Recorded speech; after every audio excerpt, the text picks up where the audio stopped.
All right, Shalom Israel. We're about to start the Jamaica I.S.U.P.K breakdown class.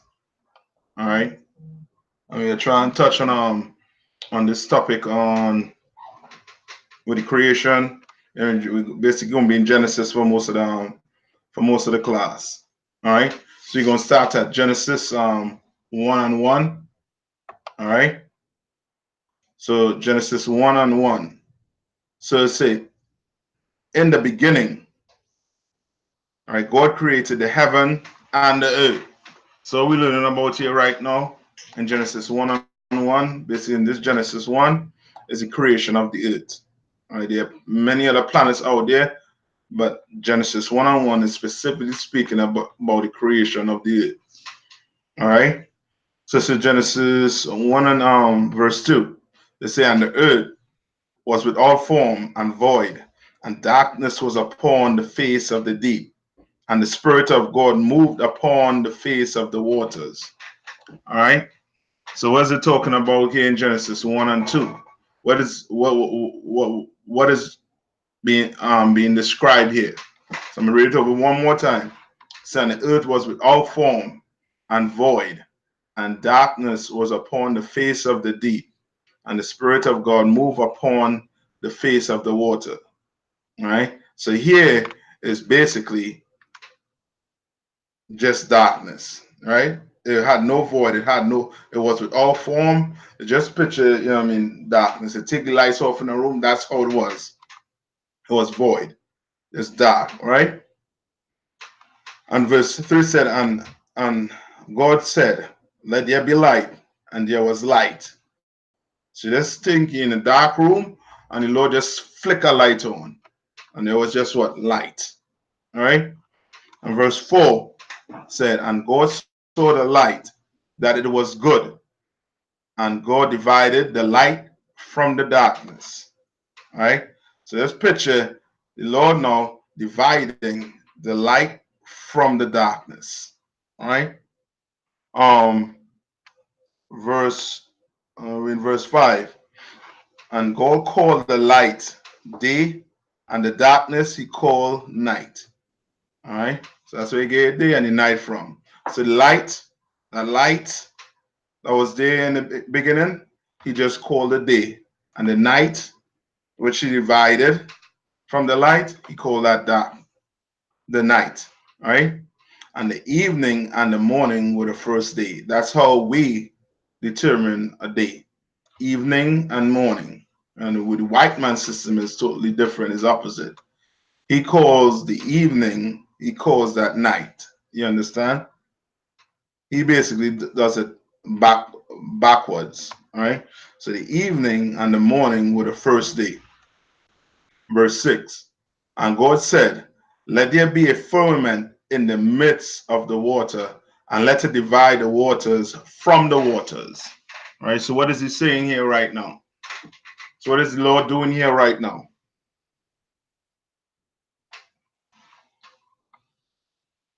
All right. What is the Lord doing here we're in verse 6. What is the Lord doing here? YouTube or Facebook?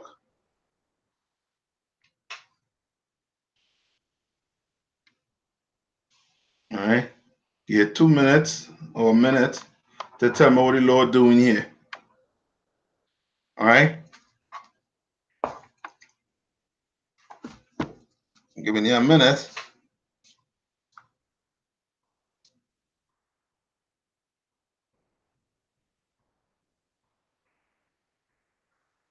You see? Might have give it just for time's sake, 30 more seconds, and I'm gonna give you it.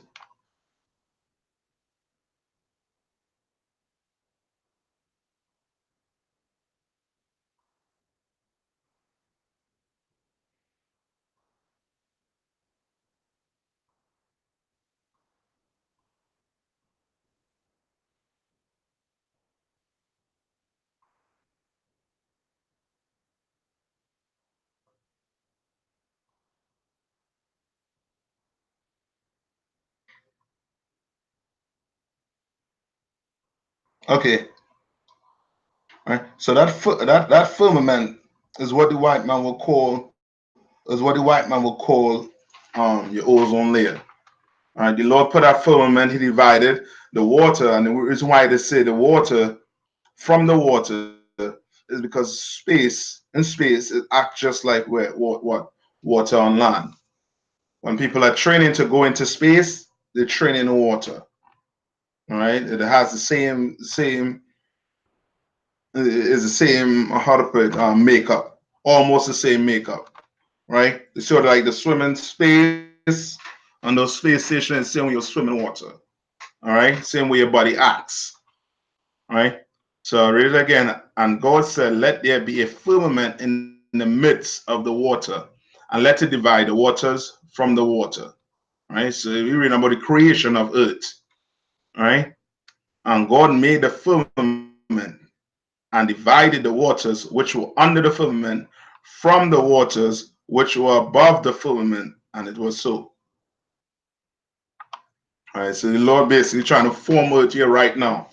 Right? That firmament, that ozone layer put around the earth, that the white man constantly bursting through, that which he's not supposed to be doing.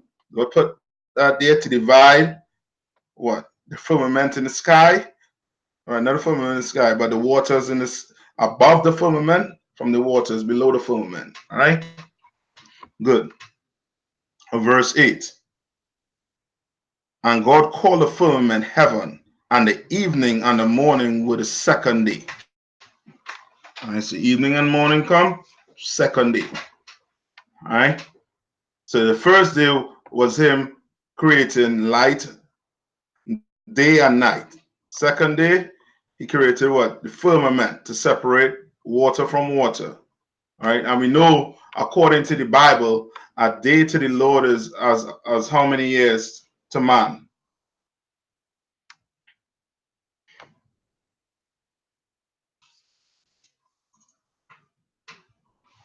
All right. Day to the Lord is as how many years to man?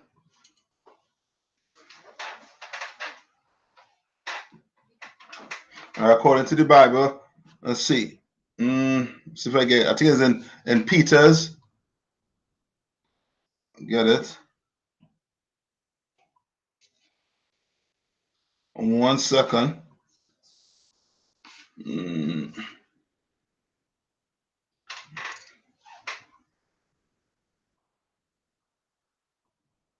Yes, it's the ozone layer. UPK Dawada. All right, that's a firmament. All right. Where we at? I say what? First Peter's. Uh, right. Second Peter's 3:8. So it said, but behold, be not ignorant of this one thing, that one day is with the Lord as 1,000 years, and 1,000 years as one day. You understand? So when we say it was the second day, don't think literally it was the second day like a white man would think. You understand? That's about 2,000 years past with him already trying to create the earth, right, on that second day.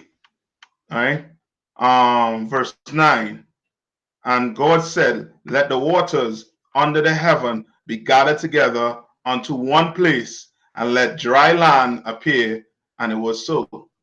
So he took that next day, he separated the waters on the earth from the dry land. All right. You wonder why the water in the ocean just stops where it stops? It's because that's how the Lord wanted it. And that's what he did. You understand? Verse 10.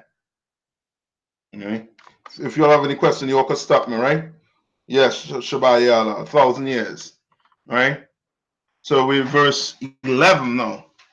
So it says, and God said, let the earth bring forth grass, the herb yielding seed, and the fruit tree yielding fruit after his kind. Hold on.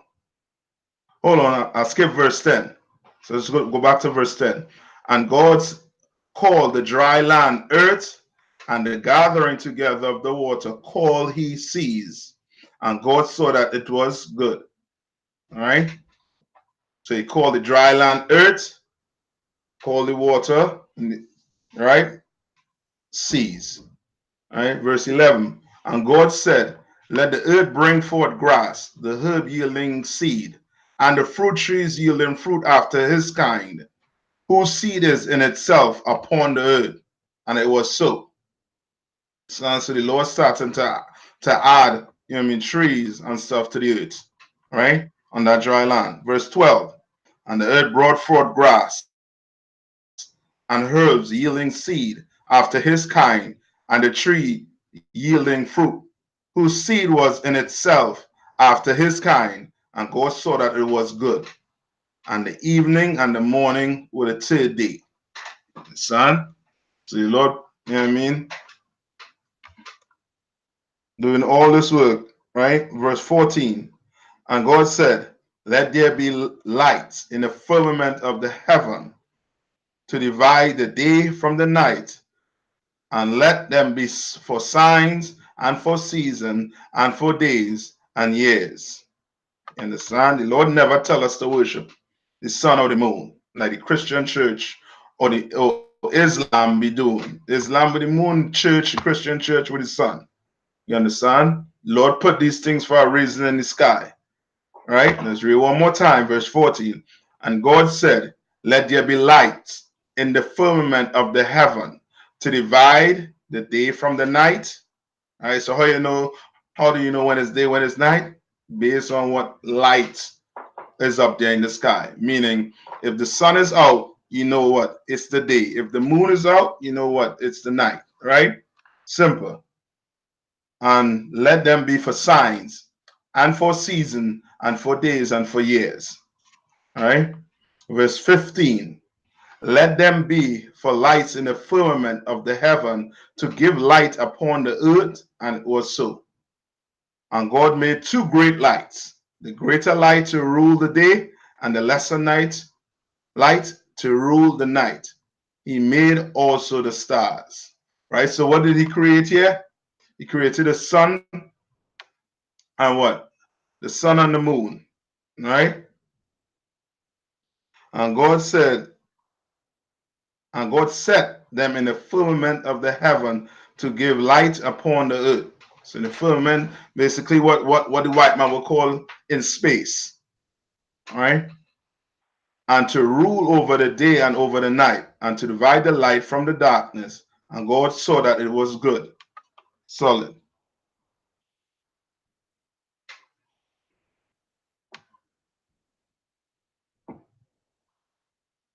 Pamela Price. No.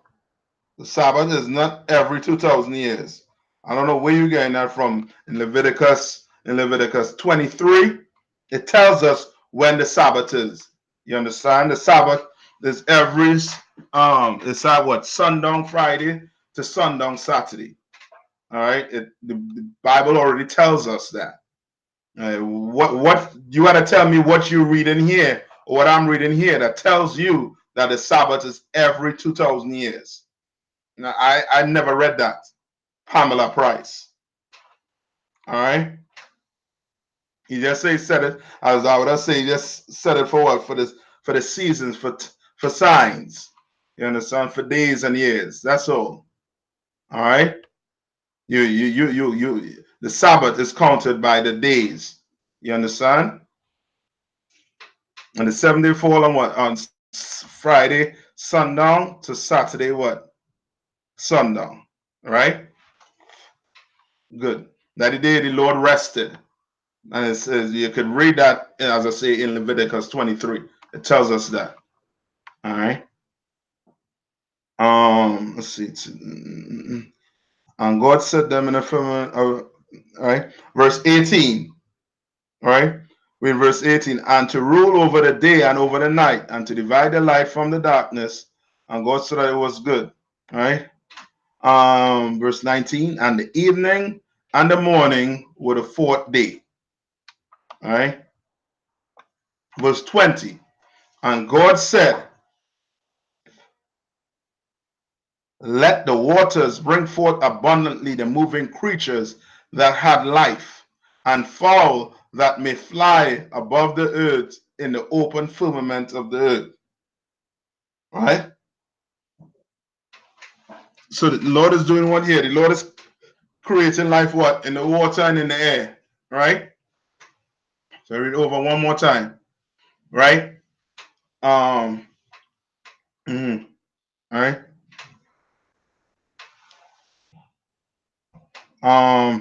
What we at? Verse. Well, the air that may fly above the earth, right? And in the open firmament of the heaven, right? Verse 21. And God created great whales and every living creature that moveth, which the waters brought forth abundantly after their kind, and every winged fowl after his kind. And God saw that it was good. And God blessed them, saying, Be fruitful and multiply, and fill the waters in the sea, and let the fowl multiply in the earth. All right. So the Lord created what? The animals, the sea creatures, and the fowls, right, of the air. All right. Verse 23. All right. And the evening and the morning were the fifth day. Right. So we're going on to the sixth day. So Genesis 1 and 24. And God said, Let the earth bring forth the living creature after his kind, cattle and creeping thing, and beasts of the earth after his kind, and it was so. You understand? So the Lord created what? All your livestock, your creeping things, your beasts, right, of the earth after his kind. All right. Let's see. All right. And God saw that it was good. All right. Verse 26. Right. And God said, Let us make man in our image, after our likeness, and let them have dominion over the fish of the sea, and over the fowl of the air, and over the cattle, and over all the earth, and over every creeping thing that creepeth upon the earth. All right. So what is the Lord saying here right now? What is he doing here right now? Let me give you some time.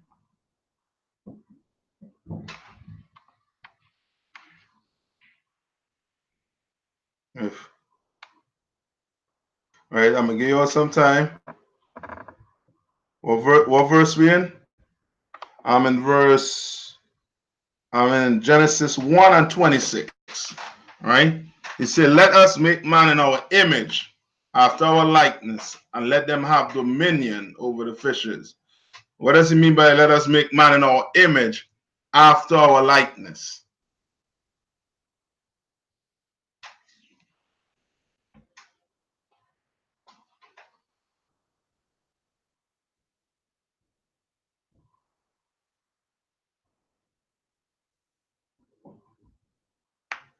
Pamela Price, I'm not too sure what you're trying to question you're trying to ask.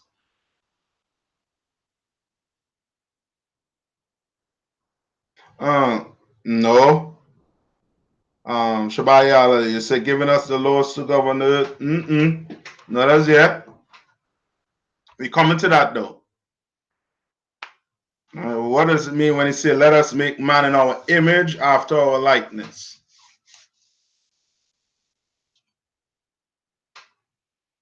All right. Yeah, at this, that would I give me a little more. You see, with our reputation, give me a little more.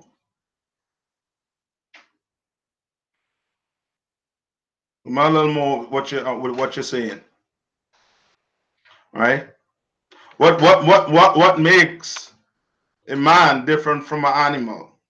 I'll be more specific. What make a man different from a dog? There's a big difference between a man and a dog.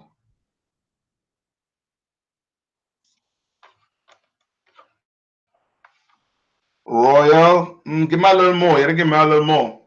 There's a big difference. So the Lord said, Let's make man in our image, after our likeness. Somebody on it right there. The I ban Yashaka. I hope I'm pronouncing the name correct. Ability to comprehend, right? Meaning what? You put the Bible in front of a dog. He can be the smartest, the well-trained dog. You put that Bible in front of him, is he going to be able to read and comprehend or have the ability to understand what the Lord wants him to do? No. Rufus is just going to lick the pages of that book, lick the words of that book, and go about his business. You understand? But the Lord made us where we could pick this Bible up, you know what I mean, read it, be taught it, and understand what he wants us to do. You understand? That's why it go further into saying what? And let them have dominion over the fish of the sea. Meaning what? Now you read the Bible, you know what I mean, as a black man, Hispanic, and Native Indian, and you read where the Lord has a dietary law of what type of fishes to eat. So when you go out there and fish, if you pull a fish up that just has fin, if you pull a shark up, you know what you'll have to do. You have to throw that shark back in the ocean because you cannot eat it.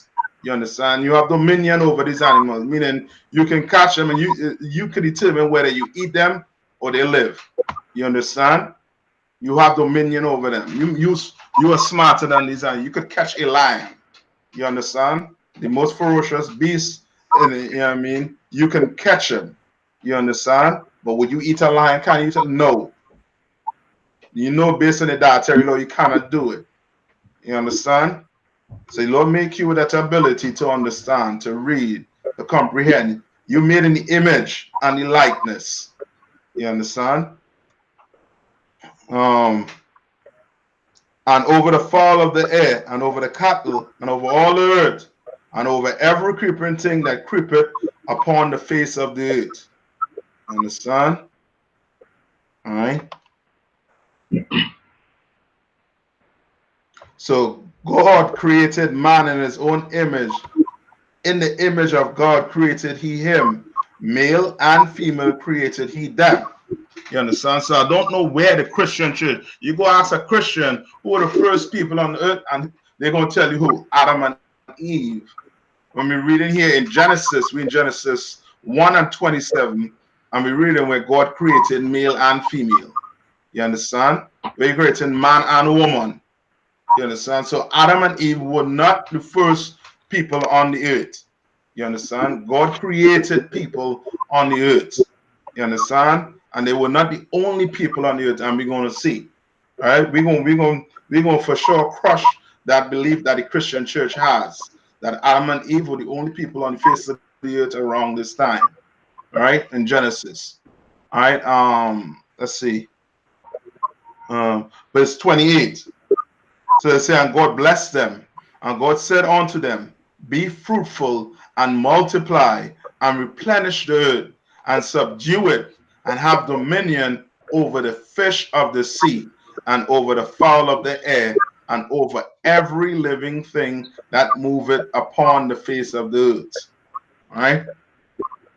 So they go commanded them to go and be fruitful. I mean, go have kids. All right. And God said, behold, I have given you every herb bearing seed, which is upon the face of all the earth, and every tree in which is the fruit of a tree yielding seed. To you it shall be for meat. You understand? So when it comes to these herbs, all right, the dietary law is not as, it ain't strict as the meat type of meat we have to eat. You understand? Right? With that being said, you're gonna try to cook, you know what I mean, poison ivy or anything like that to eat, right? That'll be, you know what I mean, dumb. All right. Verse Genesis 1 and 30. And to every beast of the earth, and to every fowl of the air, and to everything that creepeth upon the earth, wherein J is life, I have given every green herb for meat. And it was so. And God saw everything that he had made, and behold, it was very good. and the evening, and the morning were the sixth day. So when was man created?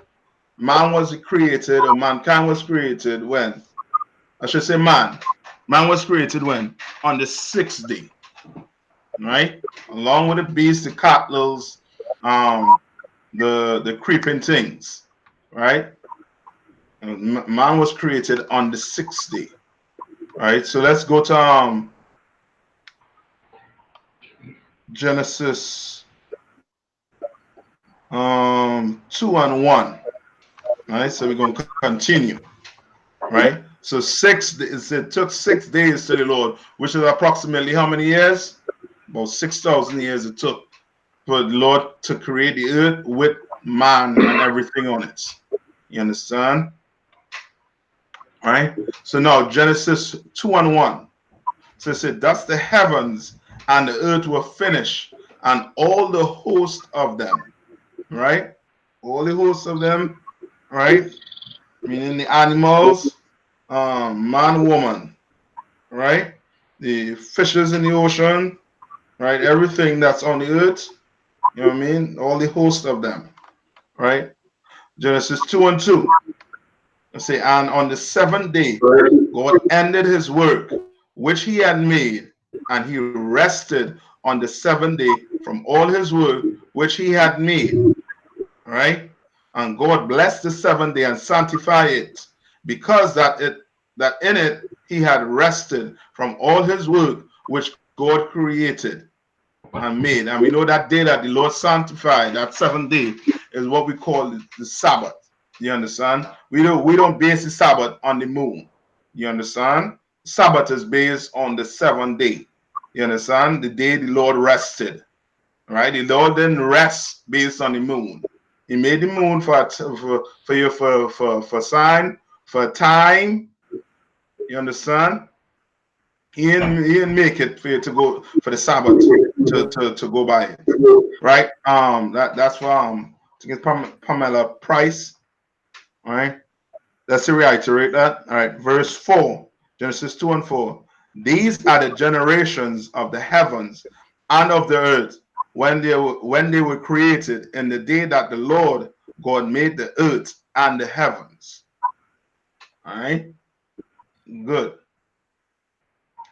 And every plant of the field before it was in the earth, and every herb of the field before it grew.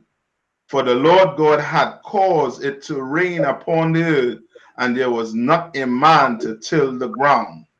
You understand? What does it mean by that? There was not a man to till the ground. Right?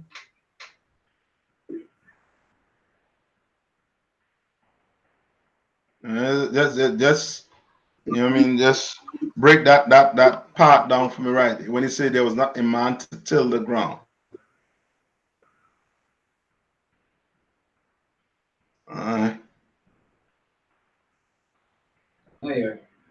To follow the Lord, to be here. Mm. Mm-mm.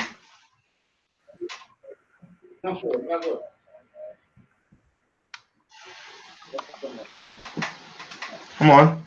So in verse, Father, I'm in verse Genesis 2:5. So read over one more time. There was no man to teach the truth. Mm. Mm.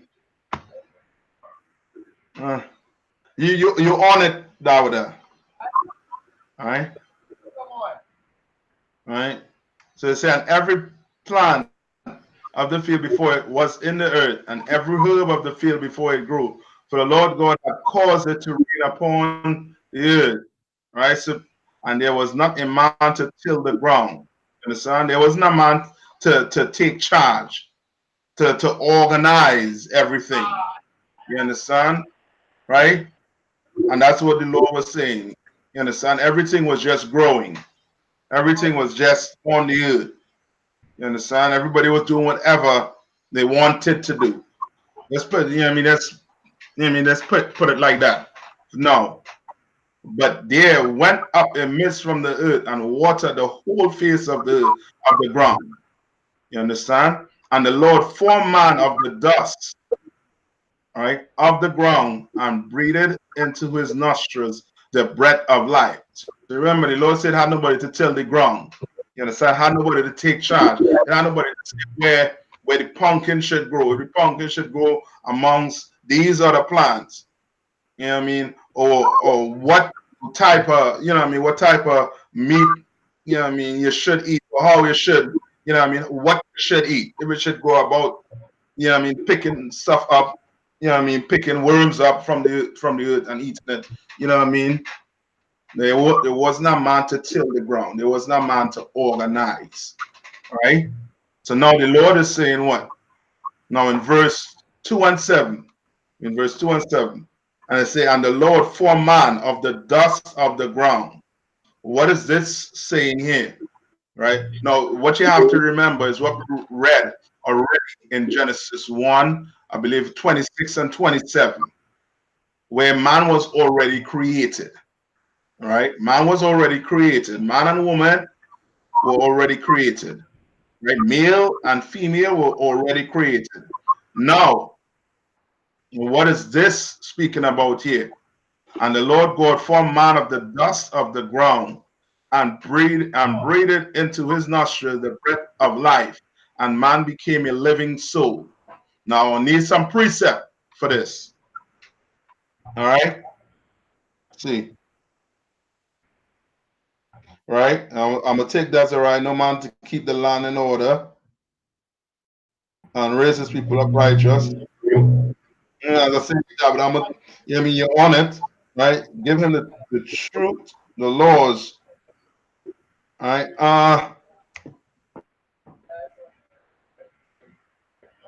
Mm, I ain't gonna say the laws as I ain't gonna say the law.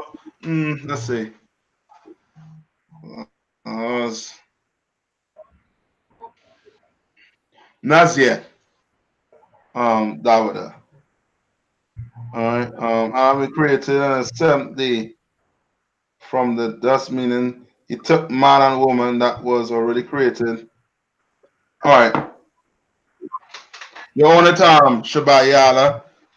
But I need my precept. Let me see. Let me see what YouTube's saying here now. YouTube with me?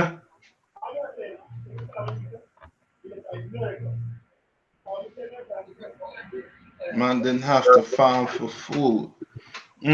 I young Lawana, I'm somewhat take, you know what I mean, take that. All right. But a little more. All right. Iraq said Job 33 and 4. What precept is that you're pulling for? Right. First, I want the dust. I want the precept for the dust. Right. Yeah, Iraq, you gotta tell me what precept is that you're pulling. Come on, you ain't gonna just throw it in right here and that's it. You gotta tell me what is that, what precept is that going for? But you're right with that precept, Iraq. All right. But first, let's deal with the dust. Right? And for the dust, I'm gonna give you a minute to find it before I give you it.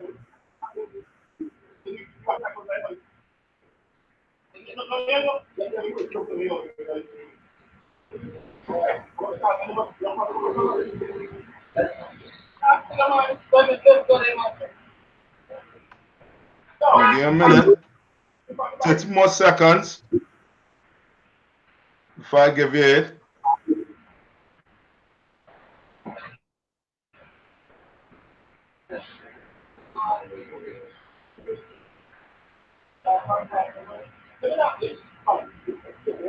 First Samuel 2 and 8.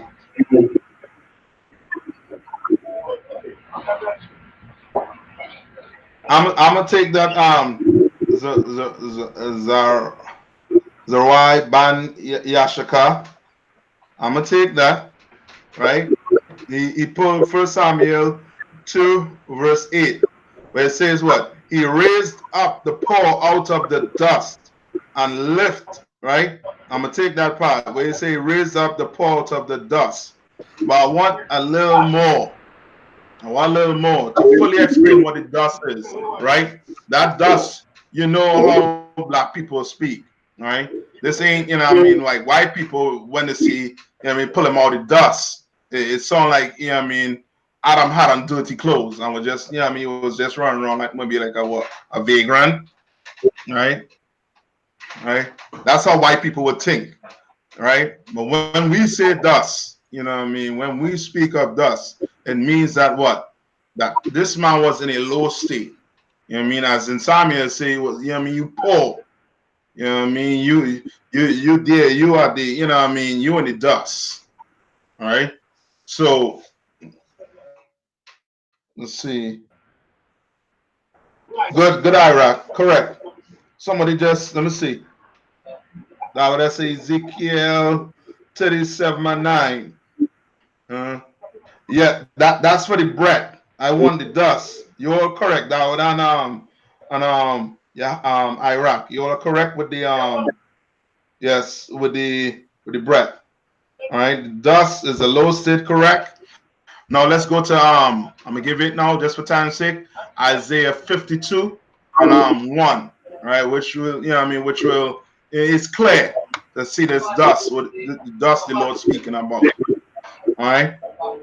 So let's go to Isaiah, let's see, Isaiah 52 and 1.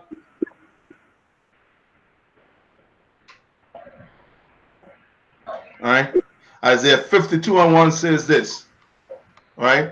Awake, awake, put on thy strength, O Zion, put on thy beautiful garments, O Jerusalem, the holy city. You understand? The Lord trying to tell us to what through Isaiah to what? Wake up. You understand? Just like what you brothers be doing on the streets of America and all these the Caribbean and all these other places throughout the earth. You go out on the street to try and tell black people to wake up. You know what I mean? Put on your beautiful garments. You understand? You know, Israelite to just fly. Right? For henceforth there shall no more come into thee the uncircumcised and the unclean. You understand? Like we were the only person who would people who did the circumcision. You understand? The uncircumcised and the unclean, right? Those are the heathens. You understand? Those filthy heathens. And he's telling us, no more come into thee, the uncircumcised and the unclean. You understand? Like he wants us to fully follow his commandment, his law, statutes, and commandments. And when we don't do it, we become unclean like these heathens. You understand? Hence why they call us what? So what we call Gentiles. Right? Verse 2 is the verse I really want to get to pertaining to the dust. It says, shake thyself from the dust, right? Shake yourself from the dust, meaning, you know what I mean? Stop being wicked, stop being evil. You understand? Don't be uncircumcised, don't be unclean, don't be acting like that, right? Um,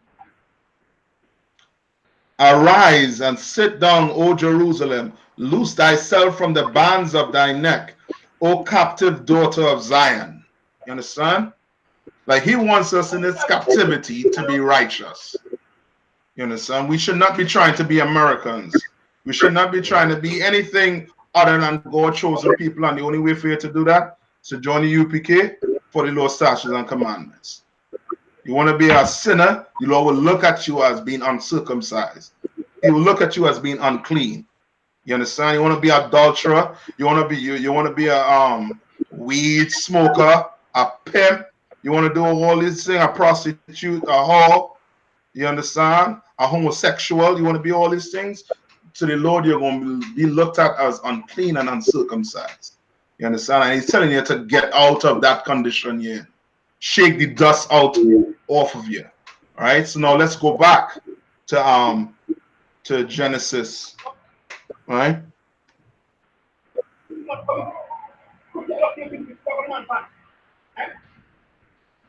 right? So I'm gonna clear it up, Stephanie, right? Right. So that was the dust is Isaiah. You want to go to Isaiah 52 and 1, or First Samuel 2 and 8. All right. You could use that one, but more so the Isaiah 52 and 1 and 2, which speaks about, you know what I mean, us coming out of the dust. Right. So now the other part to it is the breath. All right. Is that breath?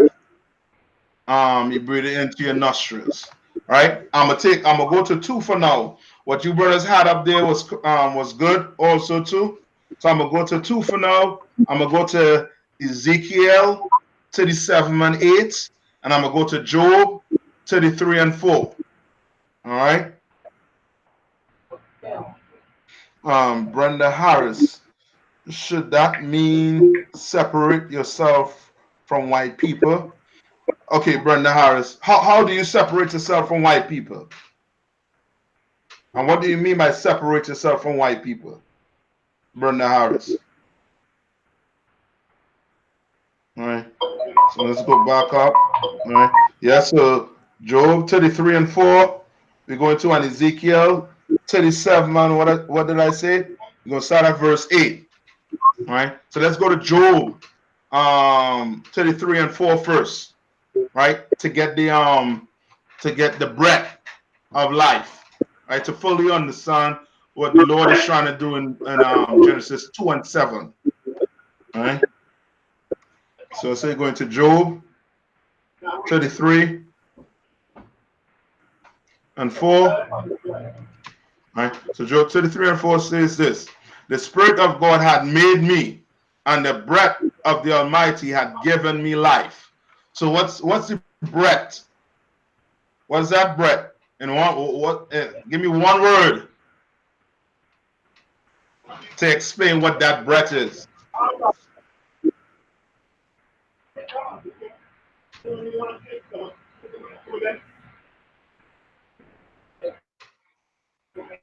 All right. Give me one word to explain what that the breath is. All right. One word I'm looking for. Let me see if my brothers and sisters on the YouTube with me. All right. Yeah. Laws. Not at this time. All right. No. It's coming though. The laws is coming.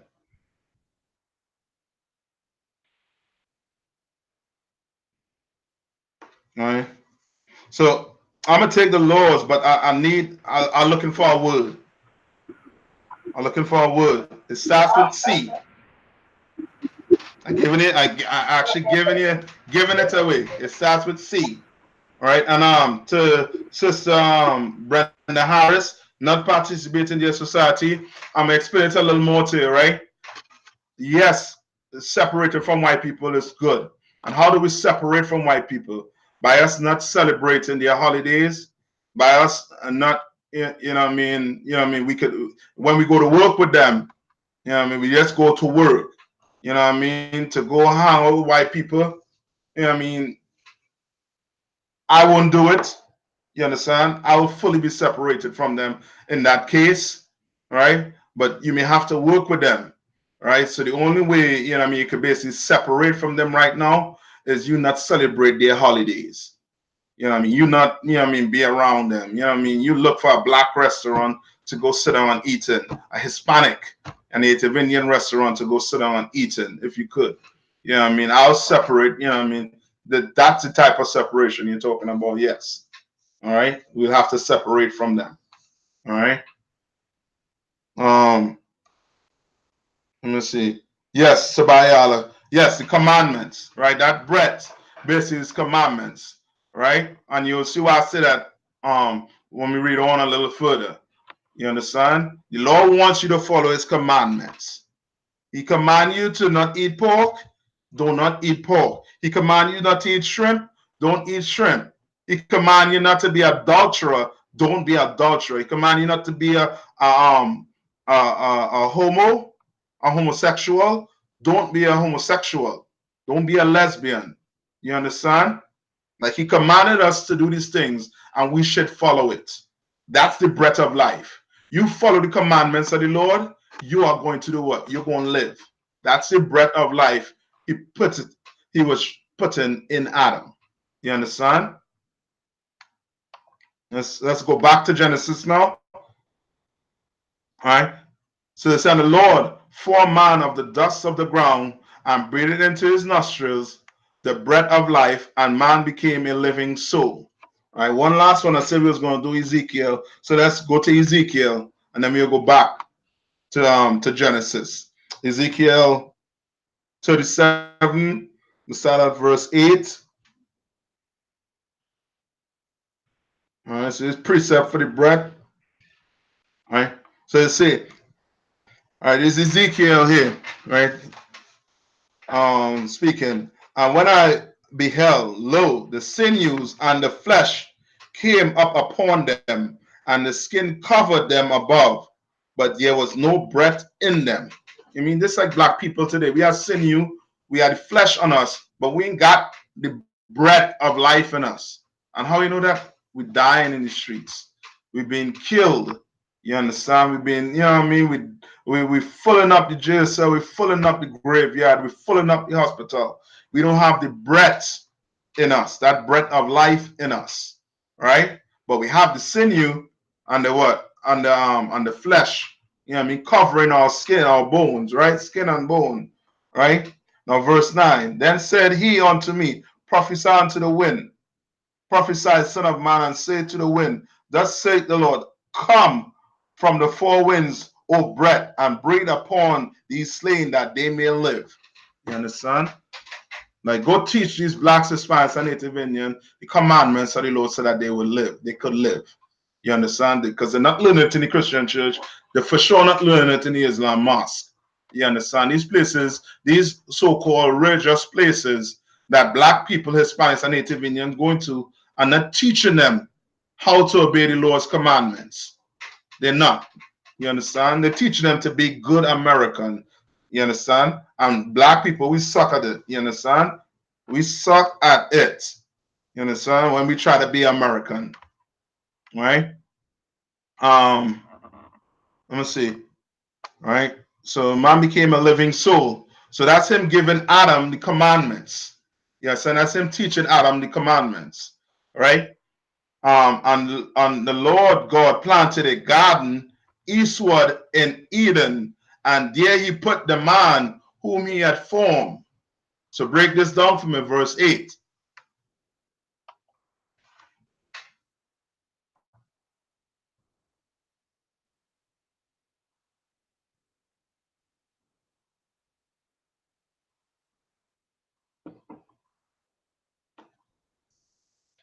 Come on, give me verse 8.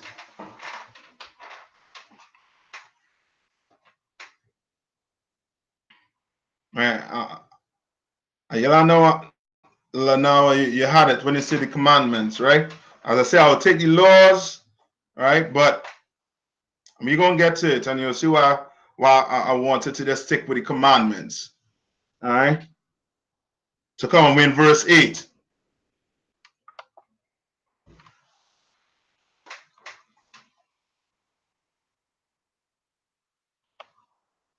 All right, say, and the Lord God planted a garden eastward in Eden, and there he put the man whom he formed.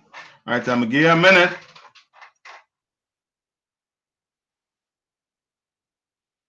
Facebook or YouTube.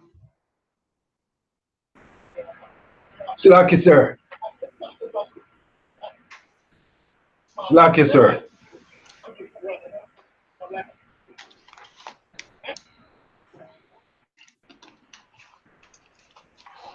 All right, so let's get it. All right. So, all right. So when he said, and the Lord God planted a garden eastward in Eden, right? Right. Eden at the time was the name given to the earth, right? And he said he planted that garden eastward in the earth, right? And there he put man whom he formed, whom he had formed. You understand? So Adam, he placed eastward on the earth. You understand? That's why we say what? Like blacks, Hispanics, and Native Indian, we from where? The Middle East. You understand? That land the Lord gave unto his people, that all these bastards, the white man, the so-called Arab, and all of these other races are fighting for, it belongs to the blacks, Hispanics, and Native Indians. Right? So the Lord said he planted a garden eastward in Eden. Eastward, as I say, Eden at this time was the name given to the earth. Right? And that garden was eastward, basically in the Middle East. Think Middle East, right? And out of the ground, verse 9, and out of the ground made the Lord God to grow every tree that is pleasant to the sight and good for food, and the tree of life also in the midst of the garden, and the tree of knowledge and good and evil. So now you know what I mean? Now you gotta explain to me that last part there where you say the tree of life also in the midst of the garden, and the tree of knowledge of good and evil. Give me that. What is the Lord saying here in verse 9? All right.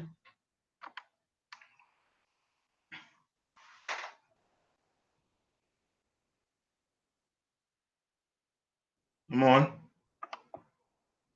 YouTube or Facebook.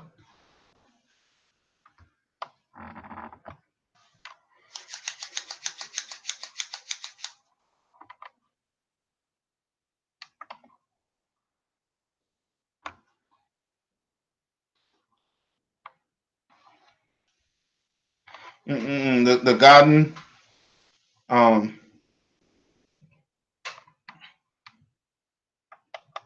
the garden is just Middle East. Is the place.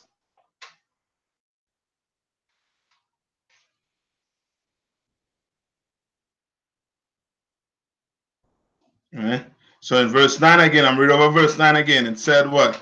Out of the ground made the Lord God to grow every tree that is pleasant in the sight and good for food. The tree of life also in the midst of the garden. So in the midst of the garden, you had the tree of life and the tree of knowledge of good and evil. So come on, I need that. Verse 9. What does it mean the tree of life also in the midst of the garden, and the tree of knowledge of good and evil?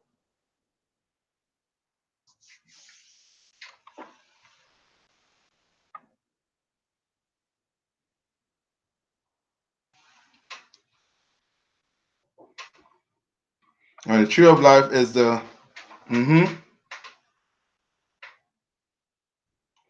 no. You almost had it. Zaro Zawa Zawa Zawai Banyasaka. You almost had it. And you're right when you said the tree of life is the commandments. And that tree of life is the commandments.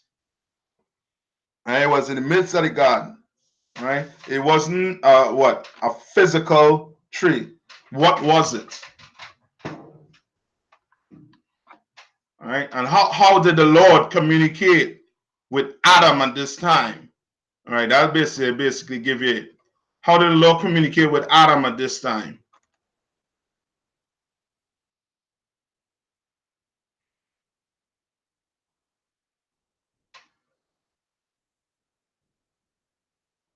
All right, now Iraq, you're on the second part. Yes. You understand? The second part, yes. So the tree of life basically is the commandments. Right? There's the commandments the Lord gave to Adam. Right? That's the tree of life. You follow the commandments of the Lord, that's life. You understand? You go do anything outside of that. You go eat pork, shrimp, crab, and lobster. We was not supposed to know the repercussions for breaking the law. You understand? We were not supposed to know that. Now that tree was there in the garden also to the tree of knowledge of good and evil. You understand? Where you know if you break this law, this is what's going to happen to you. The repercussion for breaking laws, commandments. You understand? All right. Okay, not as yet, Shabbat but that coming. When you say he gave us our own culture, that's coming. Yes, Iraq. That's how the Lord spoke to us, and well, to Adam, to the constellation. You understand? All right. So hold on.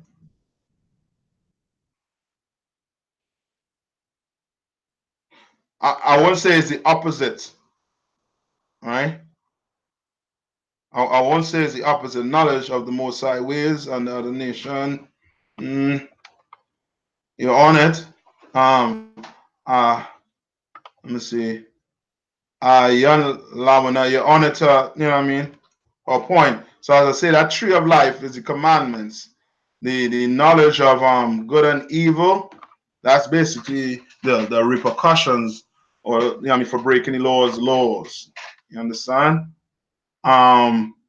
Let's continue. Where we at right now? Right.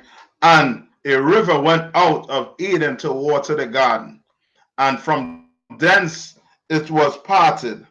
Right. Right. So before I move on, Brenda Harris. Yes, we already getting our culture back in UPK here. We teach them Black, Hispanics, and Native Indians to take back their culture. You understand? It's being done in the UPK. Can't say, but if you're a Christian church or you're out of, you know what I mean, fake Hebrew Israelite, who we call Christian church nonetheless, or Islam or Christianity, right? But in here, we teach Blacks, Hispanics, and Native Indian their culture, all right? Where's right, verse 10, and a river went out of Eden to water the garden, and from thence it was parted and became into four heads, right? The name of the first is Pizon, that is which compasseth the whole land of Havilah, where there is gold, right? So now the white man, what he did to confuse us, he went and renamed all or almost all these so-called rivers, right? He went and renamed them. Let's see if I have them in my notes here. I'm gonna just get them for you next class, but I should have them in my notes here. 1 minute.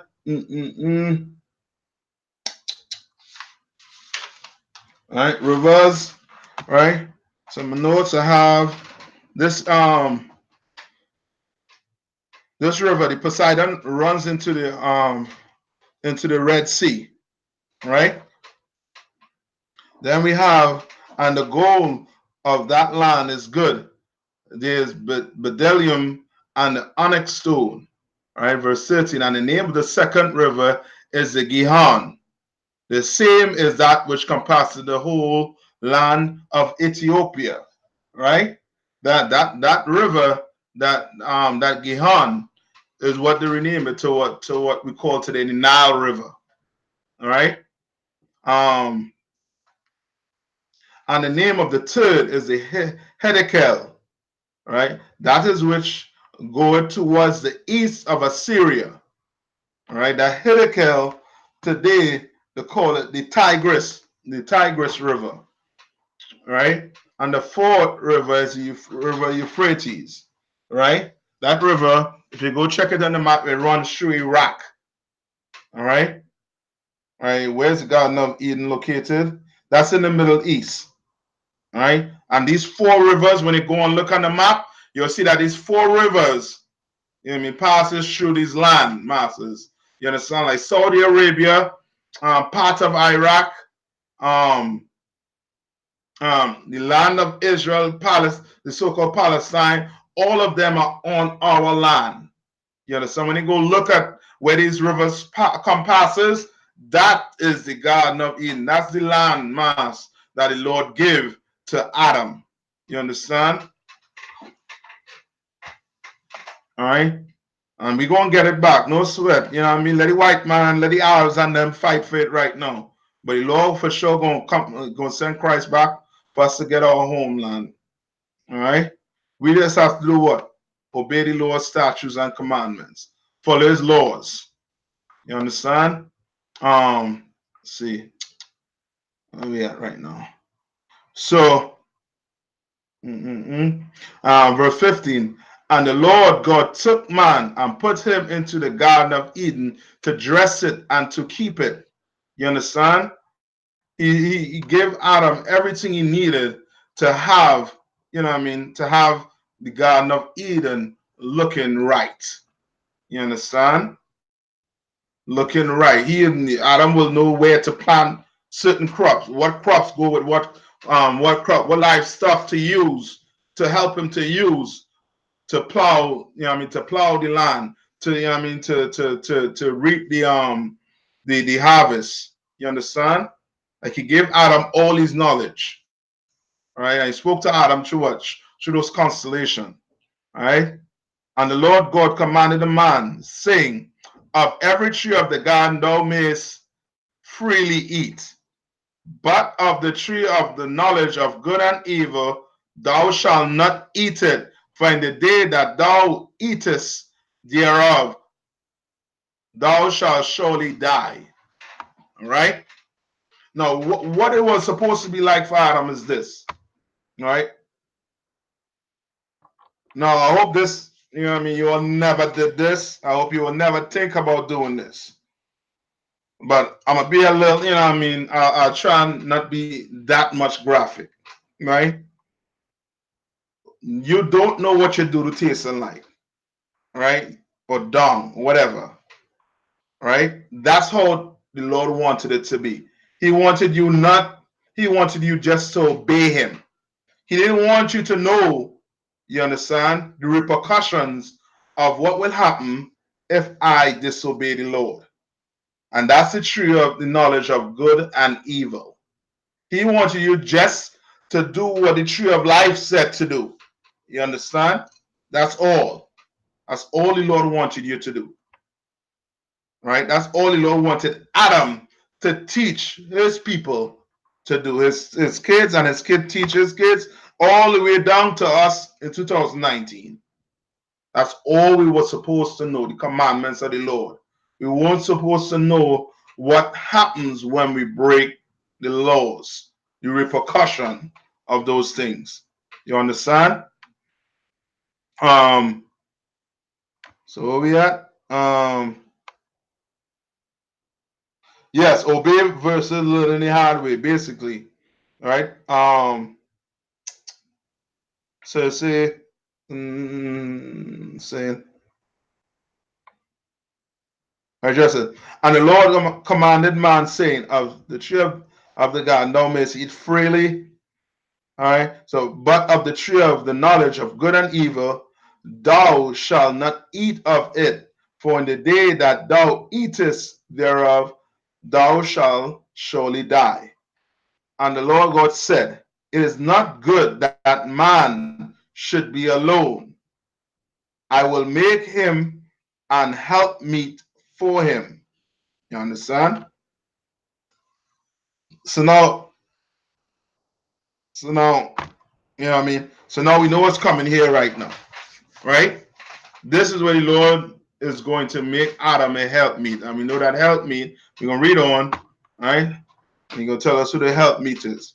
And out of the ground, the Lord God formed every beast of the field and every fowl of the air and brought them unto Adam to see what he would call them. And whatsoever Adam called every living creature, that was the name thereof. Right? So he allowed Adam to name all the creatures, birds, beasts, you understand? Um, the fishes in the ocean, he allowed Adam to name them. Whatever Adam named them, that was their name to this day. All right. Okay, Brenda Harris, you gotta give me a little more when you say didn't the white woman break the law. I don't know what you're talking about there. Yeah, give me a little more. All right. Let's see. All right, Genesis 2 and 20. And Adam gave names to all the cattle, and to the fowl of the air, and to every beast of the field. But for Adam, there was not found an helpmeet for him. So the Lord was already thinking about what? Giving Adam help. You understand? And the Lord God caused a deep sleep to fall upon Adam, and he slept. And he took one of his ribs and closed up the flesh instead thereof. Boy, oh boy. Christian church got us now. What is this saying here? Verse 21. Right?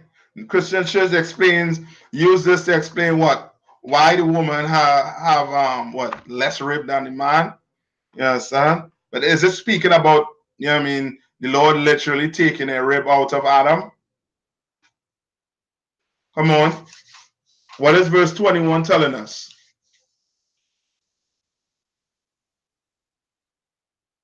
You can give me it in a nutshell.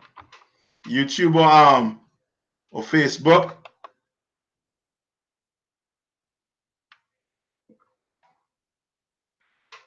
Yes. Yes.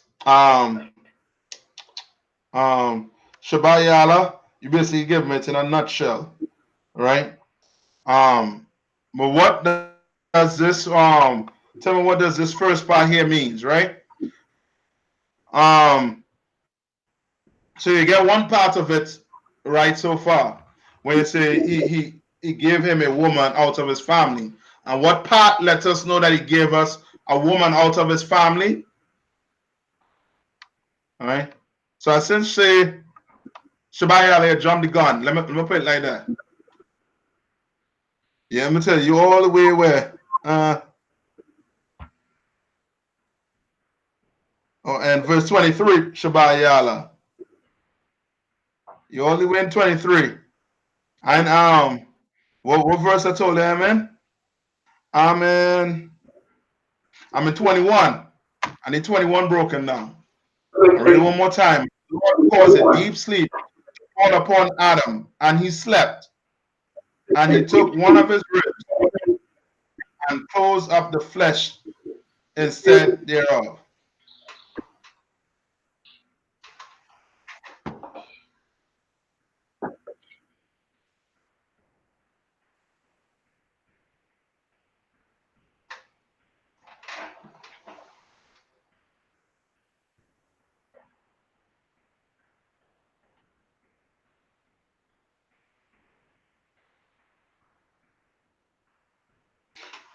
So I'll take that back Shabayala.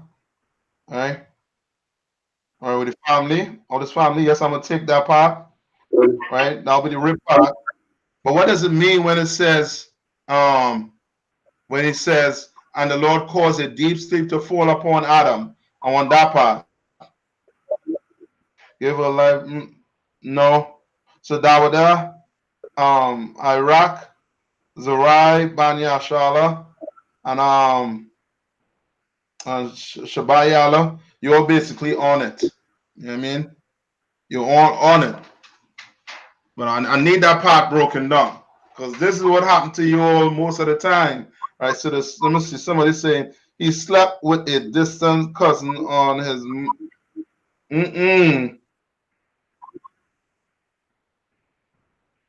not verse 9, verse 21.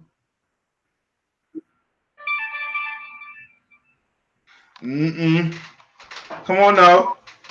Yeah, man, you went through this already, man. I sure about that.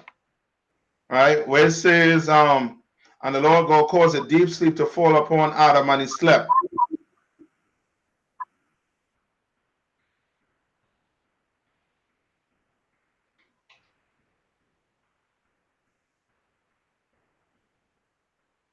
Come on.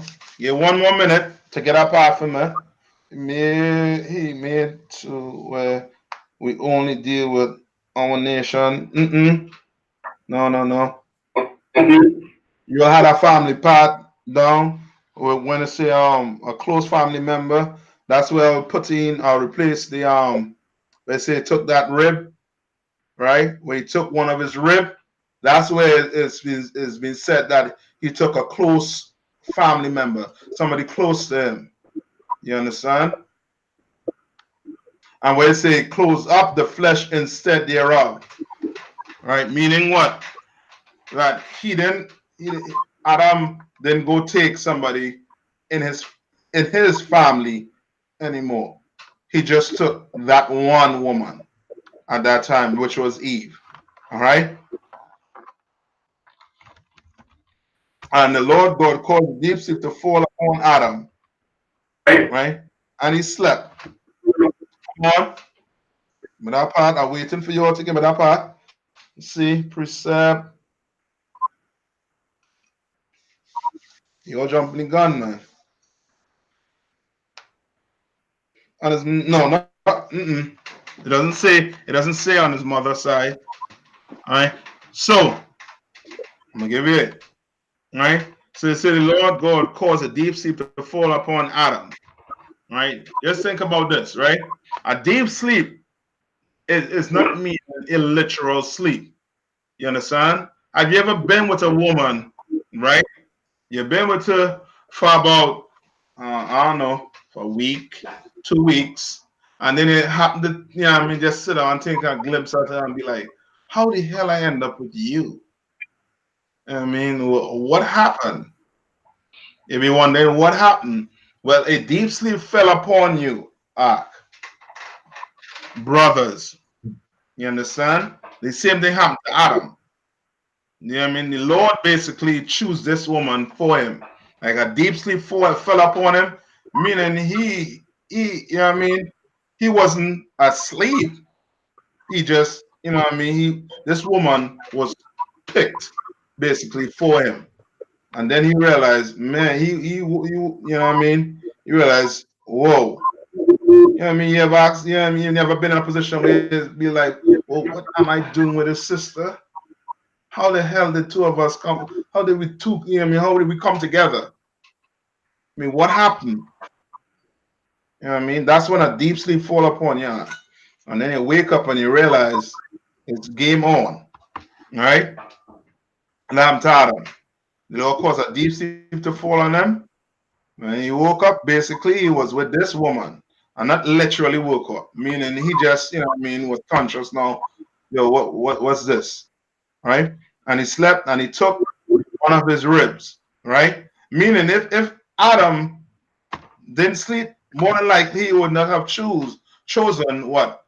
A woman that was close to him, that was in his family. You understand? But the Lord had it so, right? That he chose somebody from his family, somebody close. And then that was it. The Lord closed it up after that. All right. Um verse 22.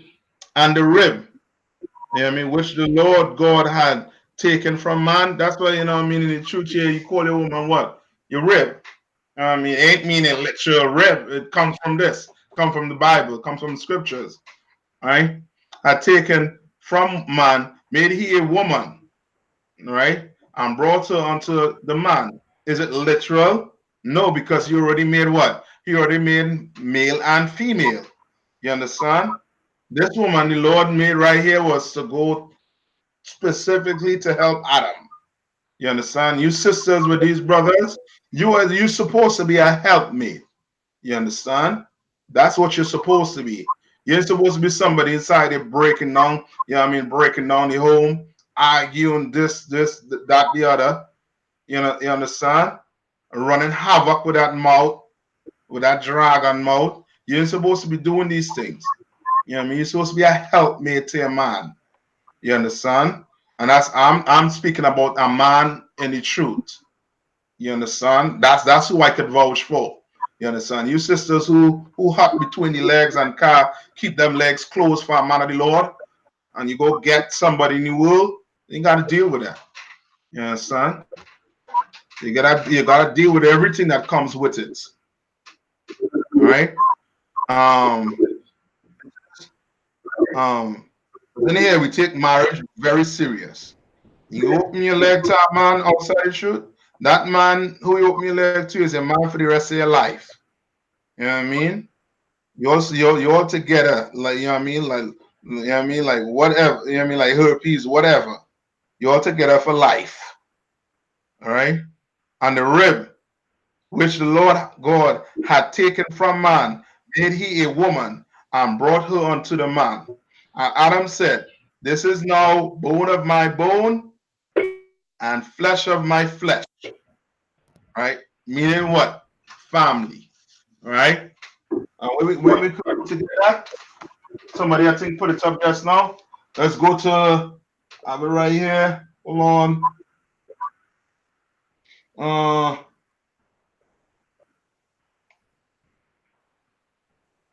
Let's see. Job or Genesis 29 and 14. Let's go to Genesis 29 and 14 first. All right. To get bone of my bone, flesh of my flesh. All right. Oh yeah. Let me check my brothers and them and sisters on Facebook to see how we're doing. Well, I say we're going to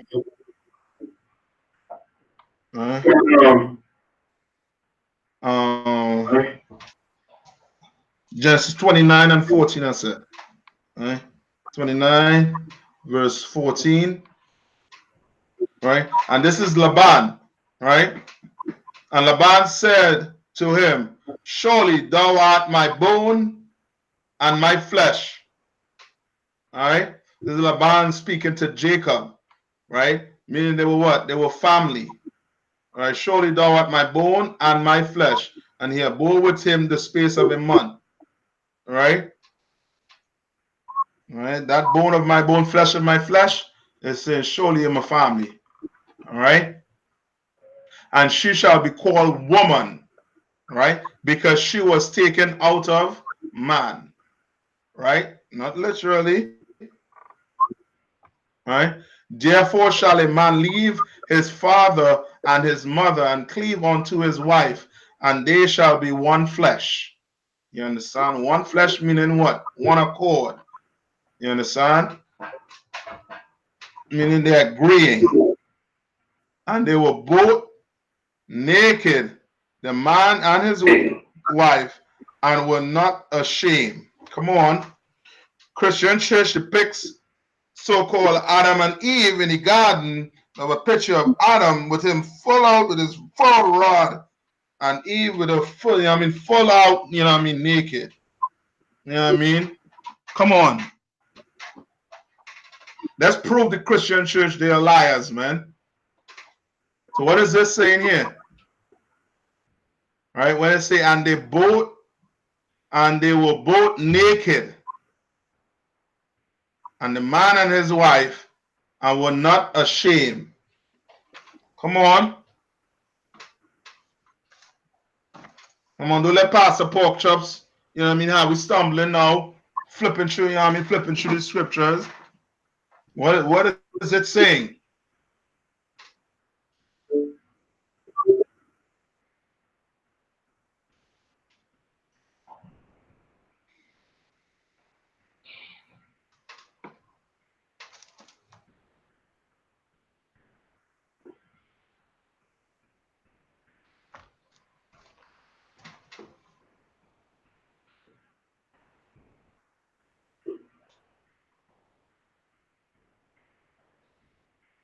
Come on, again. Let me see.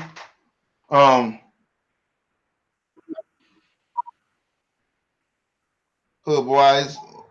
Oh, you're breaking down the scriptures. I don't understand what I mean.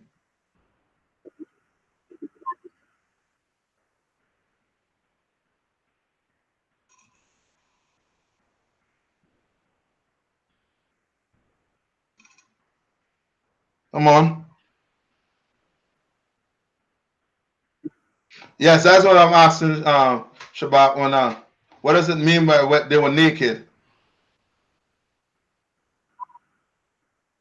Free from sin. They didn't know sin.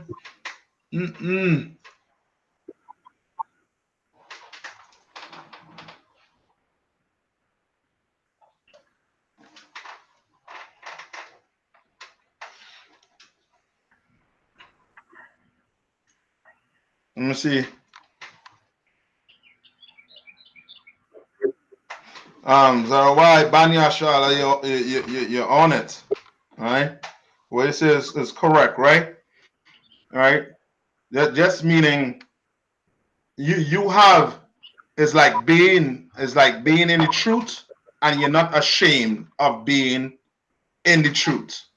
You're not ashamed of the fact that, what I mean, you had to wear fringes, there's certain type of clothes you had to wear these headpieces. You know what I mean? You're not ashamed, what I mean, of anything pertaining to the truth. You understand? All right, that naked Adam and Eve, that's the naked they were not ashamed of. They weren't they weren't ashamed of being different from these other people. You understand? Because remember, the Lord gave who? Breathed the breath of life into who? Adam. So of course, if he made the woman from Adam, basically, she and all will have what? The same breath of life. You understand? So now the two of them have this knowledge, and they're not ashamed of who they are. They're not ashamed that they're different from these so-called other people that was on the face of the earth at that time. You understand? And we could say people who were not in the truth at that time. Adam and Eve, they basically were in the truth. The Lord gave them the commandments. You understand? Told them not to read this constellation, which was the tree of life. Don't read this other constellation, which was the tree of good, of knowledge of good and evil. Don't read this tree, but read this tree. You understand? And Adam and Eve, they were totally different, right? They didn't shave their, yes, right? Um, good, all right, right? Yes, so they see nothing wrong with themselves. You know what I mean? Like black people today. What happened to us today? Let me jump ahead.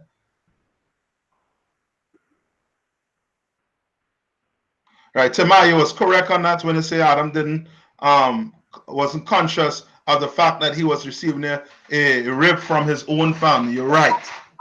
All right. Correct, Ayan Lanawa, right? They weren't ashamed to follow the commandments and follow the culture, right? You're correct. All right. Um, where we at right now? Right. So let's go to, so here they were not ashamed, right? So they weren't ashamed of being so-called Israelites, of being brothers and sisters in the truth. They weren't ashamed of it. You understand? All right. So let's go to Genesis 3 and 1 now. All right. So it says this. All right. Now the serpent was more subtle than any beast of the field which the Lord God had made. And he said unto the woman, Yea, had God said, Ye shall not eat of every tree of the garden. All right. So now the white man will depict what? A literal snake talking to Eve naked. You understand? When that is not what the Bible is actually saying. You understand? When it says serpent, who's that serpent? We all know that is the so-called what? White man. This person had the spirit of the so-called white man. You understand? Where it said now the serpent was more subtle than any beast, right? And where do we go to show that the Lord basically was calling these other nations, right, beasts, and there was a specific people in that nation he was labeling as serpent. All right. Let's go to Ezekiel 34 and 8. All right, Ezekiel 34 and 8. All right. That's Ezekiel 34 verse 8. All right. All right. Um, as I live, saith the Lord God, surely because my flock became a prey, And we all know the Lord calls us sheep. You understand? And a group, or you know what I mean, or a master sheep you call a flock. Right? So you see the flock became a prey, and my flock became meat to every what? Beast of the field. You understand? All these nations feed off of black people. You understand? You have the Chinese people in your neighborhood selling your fried rice and chicken wings. You understand? You have the Arab, African, all these people in the neighborhood is feeding off you. You know what I mean? The white man feeding off us. You understand? Have us working for $10 an hour. That's nigh on to, you know what I mean, the physical, you know what I mean, slavery. You understand? $10 an hour. You understand? And then your rent high, food cost of living high. You understand? Um, let me read on. And cause them to cease from feeding the flock. Neither shall the shepherds feed themselves anymore. For I will deliver my flock from their mouth, that they may not be meat for them. You understand? And we all know, you know what I mean, that these beasts, the beasts of the field here is speaking about what? When we go back to Genesis, it's speaking about people. It's not speaking about literal beasts. You understand? So it said now the serpent was more subtle than any beast. That's the white man. Like today, the white man today make the black woman feel like she could depend on the police to take care of problem in their house. When you're gonna call the police and you're gonna put your life in danger as well as your husband and everybody else in that house in danger. You understand? He was more subtle. Have a black woman thinking that she could be independent. Black woman, you cannot be independent. You understand? You cannot. You know what I mean? Independent and have all the credit cards in the world run up to, you know what I mean, to the limit. You understand? And then praying for the Lord to send you a man to up your credit score. You know what I mean? After you've done been evil, wicked. You know what I mean? Want to be independent until some natural disaster hits this earth, until the Lord send a hurricane, you know what I mean, or earthquake, some major devastation where you need a man to defend you. You know what I mean? When you pick that phone up and you dial 911 and you just hear the busy tone, you know what I mean? On that day, you're going to be wondering where that man is. Or I should have just shut my mouth. You understand? I should have just shut my mouth and I would have someone here to defend my house. You understand? To defend me from these predators. You understand? But the white man gave me up so much into thinking that you could be independent, that you don't need a black man.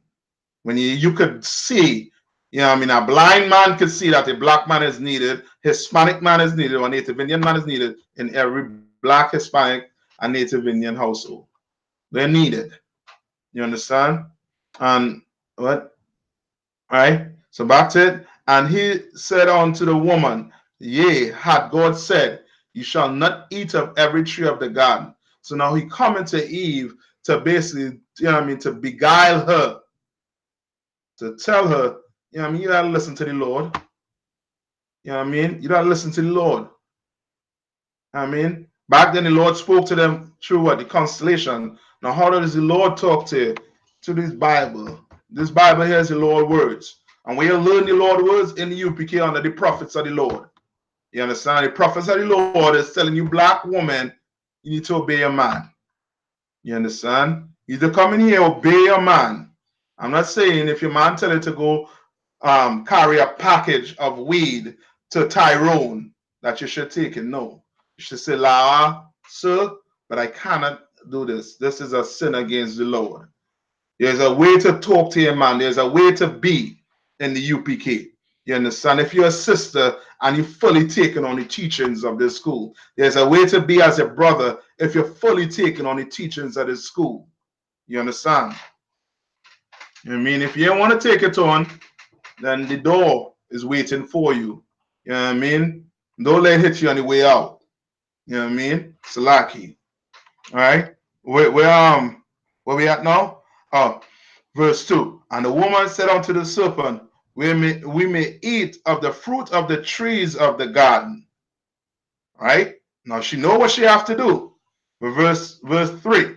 But of the fruit of the tree which is in the midst of the garden, God had said, ye shall not eat of it, neither shall ye touch it, lest ye die. Now, I almost forget, the white man like to portray this tree as an apple tree. When which fruit on the earth you eat and you get knowledge of good and evil. You understand? To show how retarded the white man is. You know what I mean? And how stupid Eve is for him listening to the white man. You understand? How stupid it is for a black woman or Hispanic woman or a Native Indian woman to listen to this white man. You are dumb. You are retarded. And you need to be in the Christian church. You understand? The Christian church is a perfect place for dumb black women, for dumb Hispanics and Native Indian women. You understand? The Catholic Church too. Perfect place for you. You understand? What verse we in?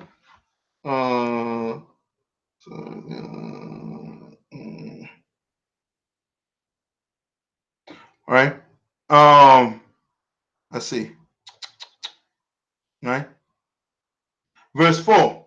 And the serpent said unto the woman, here comes the white man, ye shall not die, surely die. You don't need a black man to survive. I mean, I'll give you a job. I'll give you a job paying you 60,000, 80,000 a year. You can buy your own food, you can buy your own clothes, you can buy your own car. You know what I mean? If somebody breaks in, you call the police, you could pick the phone up and call the cops. You understand? Your husband getting your problems, pick the phone up, you could call the cops. That's what you're paying taxes for. You know, all these good things. Right? And the serpent said unto the woman, ye shall not surely die. Right? Verse 5. For God doth know that in the day ye eat thereof, then your eyes shall be open, and ye shall be as gods, knowing good and evil. Understand? So this man basically trying to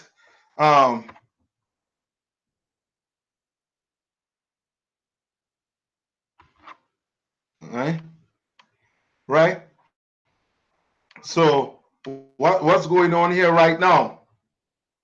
Right, so Eve having a full out conversation with the devil, the so-called white man. Full out. Right? And he telling her that she's gonna be like a god. You understand? Today what? You have what? Egyptology pushing the woman as being God. Even in the Christian church, even in the Catholic church, they push woman as being up there as being God.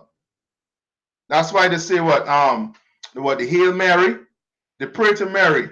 You understand? In the Catholic church. Why? Because women are put on a pedestal in these places.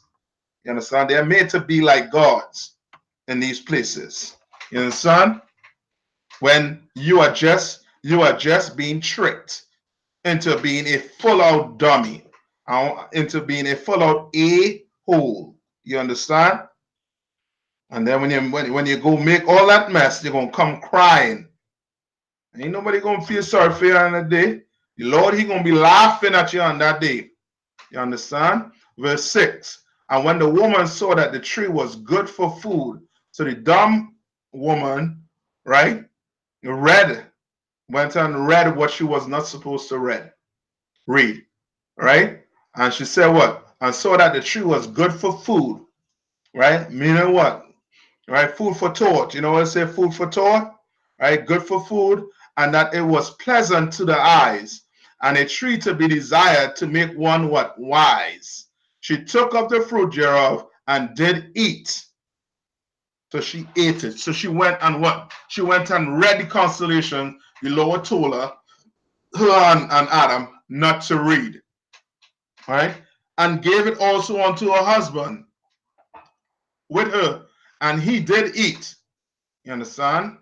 And now Adam, full out, you know what I mean, following after his woman, you know what I mean, went and read what the Lord say not to read. He should have been like, no, woman, I ain't doing that. You're dumb, right?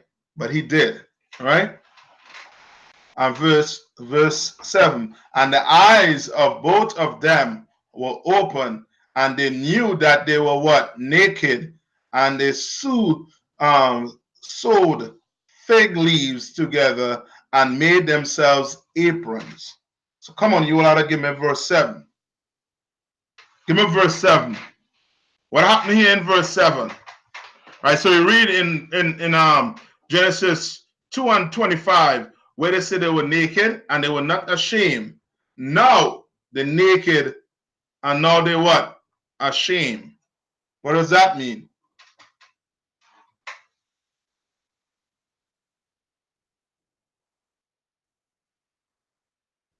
Yes, that would have been, yes. You're right. That is exactly what happened. So she read the constellation where she knew the repercussion of what will happen if somebody disobey the laws of the Most High, the commandments of the Lord. Right? Come on. So now give me verse 7. YouTube, come on. Facebook, come on. Coming up on the time.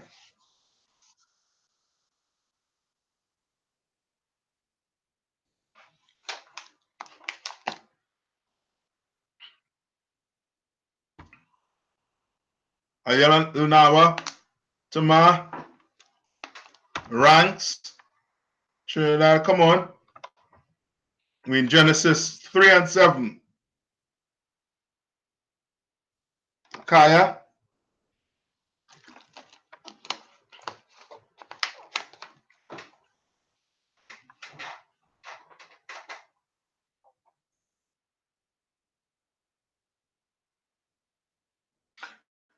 Yes, you're right. Zorwai, Banya, Saka. But give me a little more. When they say they were naked and ashamed.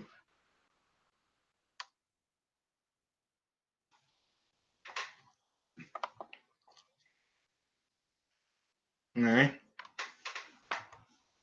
We know Adam and Eve had on clothes, right?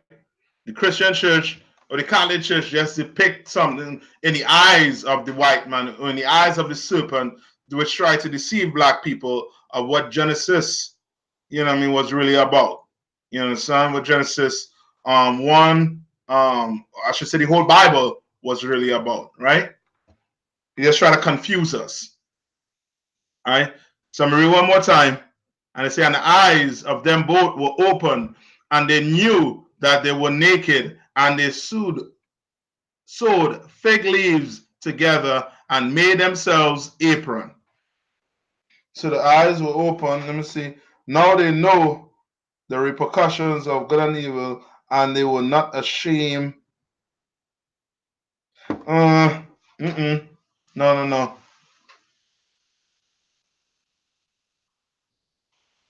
Mm-mm. Okay, to answer this, you have to be in the mindset of why would someone become Christian? Why would someone become a Muslim? Because as we say, right, in the UPK, right, when you go to the Christian church, you are actually worshiping Caesar Borgia, or you go in there to worship white people, a white God. You understand? When you go to the Islam, when you go to the mosque, when you go to the Muslim mosque, right? You are actually going there to worship a rock. You know what I mean? Or you're going there to praise Muhammad, who is an Arab. You understand? Right? So you got to put yourself in that type of mindset to answer this verse 7.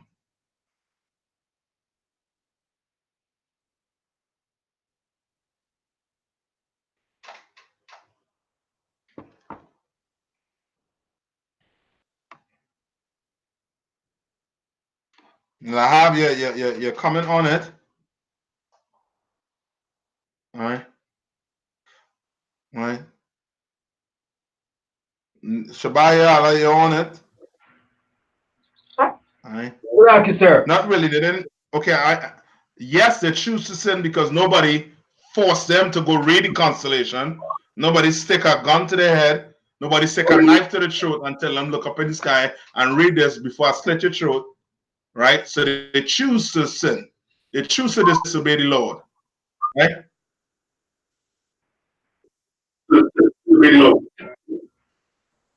Mm-mm. All right. So just think modest. They were ashamed to be niggers. And that's as plain as I could put it. When you're ashamed of being black in America or in the whole entire earth, you go put on coverings of another nation. And the covering of another nation comes in the form of Christianity. It comes in the form of Islam. You go cover yourself with these traditions. You understand? Right? Yes, they dress themselves with other philosophies. They went to hide. You understand? They went to hide among these people, right? Let's see. Right? And the eyes of them both were open, and they knew that they were naked, right? They knew what will happen, what if they disobeyed the Lord. They knew what will happen if you become a drug dealer. They know what will happen if you went and you know what I mean, you eat crab, shrimp, and lobster. If you became a whole lesbian, they knew these things. You understand?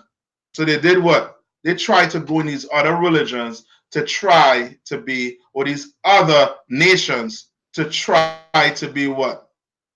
To try to be clean, to try not to be what? Naked, right? They were feeling ashamed, right? Let's see. I think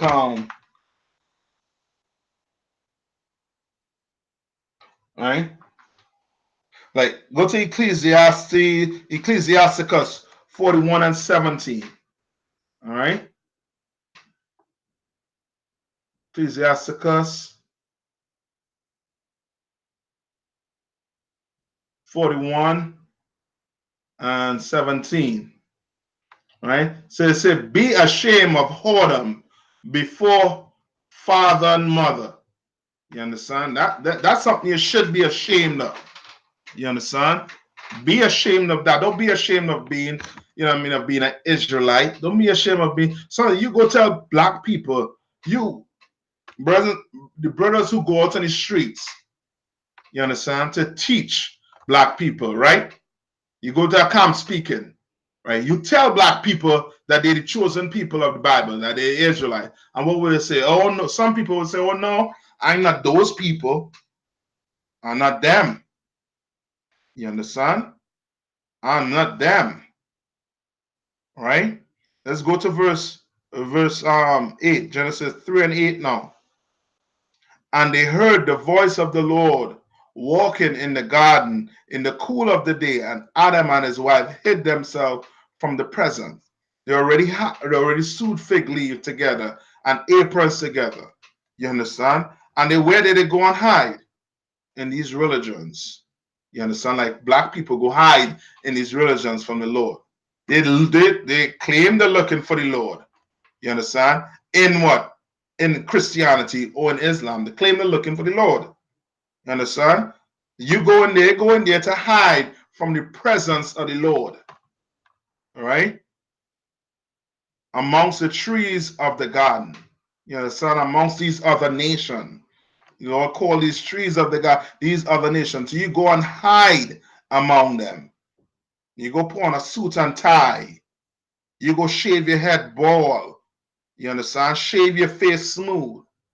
You understand? You go dye your hair, whatever, blonde, straighten it. You understand? You go try to look like a white woman. You try to look like a white man.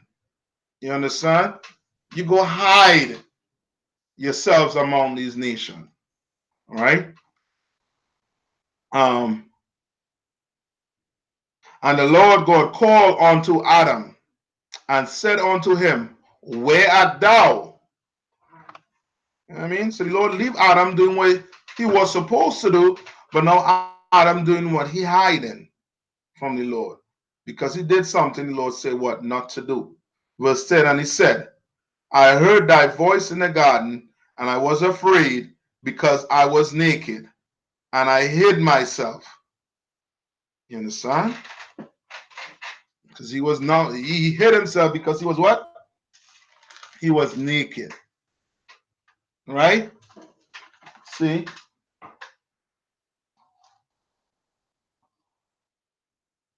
All right.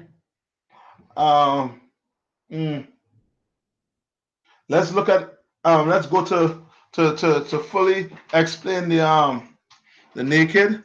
Let's go to Exodus, I believe it's 32 and 25.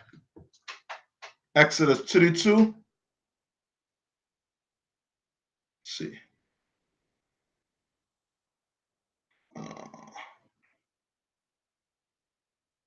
Two. Right? Right? To fully understand what this naked is. All right? All right, so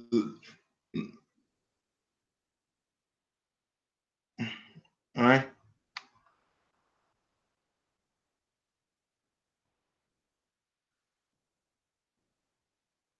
All right. All right. Okay, so let's go to Exodus 32 and what I said, 25. Right, this Moses here. You all remember this? And when Moses saw that the people were naked, right? For Aaron had made them naked unto their shame among their enemies. Right? What happened is when Moses went up to the mountain, right, to talk to the Lord, Aaron, the people came up against Aaron and told him he had to make a calf so that they could go back to Egypt because they thought Moses had went and left them to die at the bottom of that mountain. You understand? And Moses was saying, and when Moses saw that the people were naked, you understand? For Aaron had made them naked unto their shame among their enemy. And Moses stood in the gate of the camp and said, who is on the Lord's side? Let him come unto me. And all the sons of Levi gathered themselves together unto them. You understand? Right? Not naked, that they had this, yes. Right? So they realized they had basically disobeyed the Lord. Basically. You understand? Right? So to go over that Genesis 3 and 7, and the eyes of them both were open and they knew that they were naked, right? Meaning what they did, you understand? They were ashamed of doing what they did. They disobeyed the Lord, right? And then they went and what? Sewed fig leaves together. They went to try to hide themselves, and went further on to tell you where they went to hide themselves amongst these other trees, amongst these, you know what I mean? And to hide amongst these other nations is basically you going and taking on their culture. You understand? Some of us want to go and take on Chinese culture. You go dress like Chinese, put the hat on like Chinese, cut your hair, your beard, everything like the Chinese. You understand? Go celebrate what the Chinese celebrate. Yeah, the rat. Yeah, the rabbit. I don't know what the hell is that. You understand? You want to go celebrate. You understand? You want to go celebrate Christmas. You want to go celebrate Valentine's Day. You understand? You want to go celebrate All Saints Day. You understand? You want to go take on these different cultures. You understand? All right. So I skip back down to verse 10. And he said, I heard thy voice in the garden, and I was afraid because I was naked. You understand? And I hid myself because Adam went and read the constellation of the tree of what? Of the knowledge of good and evil. You understand? And he knew he wasn't supposed to do it. He disobeyed the Most High. Right? So he was naked. He was ashamed. Right? And he said, who told thee that thou was naked? Hast thou eaten of the tree whereof I commanded thee thou shouldest not eat? So now the Most High, he's like, who tell you? You know what I mean? Why are you ashamed of being Adam? Why are you ashamed of being who you are? Why are you ashamed of your culture? Who tell you to feel that way, to be that way, to act that way? You understand? The Lord started questioning him. right? And this is what Adam said. And the man said, the woman whom thou gavest to be with me, she gave me of the tree, and I did eat. You understand? She want to tell Adam, yo, read that tree. Read that constellation right there. It said if you do this, this is not going to happen. This, that, the other. You understand? And Adam eat of it. He read it. You understand? And Adam, you know what I mean, trying to blame the Lord for giving him this woman. You know what I mean? That's why he did it. Right? Now let's read on and see the consequences that followed their actions, right? And the Lord was said unto the woman, what is this that thou hast done? And the woman said, the serpent beguiled me, and I did eat. Understand? White man beguile a lot of these sisters, and they do what? They do eat. They do listen to him. You understand? Until trouble come. Then they know where. Then they try to find a man-in-law or a man to take care of the problem. You understand? And the Lord God said unto the serpent, because thou hast done this, thou art cursed above all cattle. And so look at it, white man. You go look in the Zondervan Compact Bible Dictionary. Let me pull mine out. Hold on, where's my Zondervan? What did he tell the serpent? He said, because thou hast done this, thou art cursed above all cattle, above every beast of the field. Upon thy belly shalt thou go, and dust shalt thou eat all thy days of thy life. That was supposed to be the white man. You see that man that's in that suit and tie, that making decisions in Washington, D.C. for the whole entire earth? That man was supposed to be on his belly, meaning he was supposed to be the lowest. You understand? Right? The power to rule this earth, all right? The right to rule this earth is a fight between us and the white man. You understand? And the white man was supposed to be the one in our position. Now we the lowest on the face of the earth. Now every nation look at us, you know what I mean, as being filthy. You know what I mean? Right? Let me show you how low what the white man have in store. What the Lord have in store for the white man. My farmers on the van. You get it? All right. Now we're going to look up I.S.U.K. All right. All right. We're going to look up I.S.U.K. Okay. I'll tell you what page I am. Let me see. All right. So, oh, no, I'm tell you. All right. Bam, bam. All right. Let me see. Or I should say Edom. Let's look up Edom. This is Edom. All right. Let's see. Boom, boom.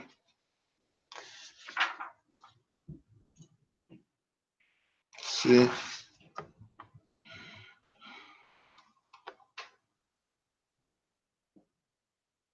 All right. So it's Edom. You should look up. This is on page 234 in the Zondervan pictorial, the big one. All right. At the end, the last verse for I should say paragraph for Edom. It says this: Edom figures predominantly in the prophetic scriptures as a scene of great future judgment. Right. She is the only neighbor of the Israelite who was not given any promise of mercy from the Most High. Any. And the Lord gonna fully deal with the white man, with Esau. He gonna fully deal with the serpent. You understand? For what he did. Right? Verse 14. Right? Verse 15. And I will put enmity between thee and the woman. You understand? He's gonna put an enmity between the woman and that so-called white man, and between thy seed and her seed, between the white man, the black man. You understand? It shall bruise thy head, and thou shalt bruise his heel. Like that is the the fight to run this earth right now. You understand? Between us and the white man, ain't between no other nation. You understand? All we have to do is what? Obey what the Lord said to do. We come back, do the Lord's statutes and commandments, obey the Most High. You understand? And the only way for you to obey the Most High, to understand what you have to do or how you should behave, you know what I mean, pertaining to this Bible, is in the I.S.U.P.K. You understand? No other Hebrew Israelite group is going to give you what you're supposed to get out of this Bible. It's going to teach you what you're supposed to be taught outside of this, not outside, in this Bible. You understand? They're going to teach you the commandments of the Lord. Like in here. In here, the laws of this Bible, we take very seriously. You want to be a whore, you want to be a homosexual, the door is there. You're not going to be in here and be a sinner. You understand? You're not going to be in here and, you know what I mean, and want to be a homosexual, want to be a whore, want to be an adulterer. You understand? You are not going to be in here. Plain and simple. You understand? But if you want to learn how to serve the Lord, how to deal with your brothers and sisters, you understand? The UPK is the place to be. All right? We the place to be. All right? Yeah, Bruce Lee, you're right. Let me see. Okay. All right. You all have any questions before I close the class out? Any quick question? You know what I mean? Come on with it. I'll give you a minute.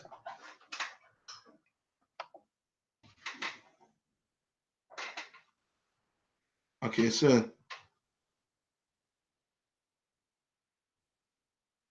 Verse. Okay, so a young and now about my name and asks, is this the angel coming down and walking around in verse 8?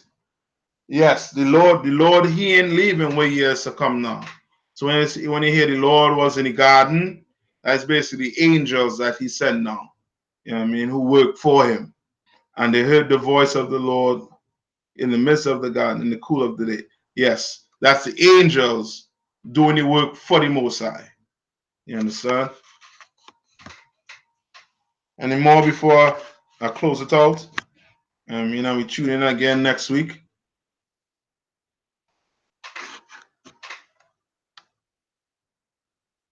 One more minute before I do the announcement.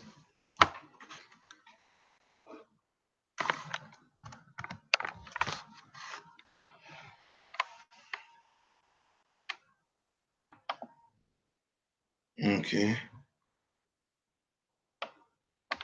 All right.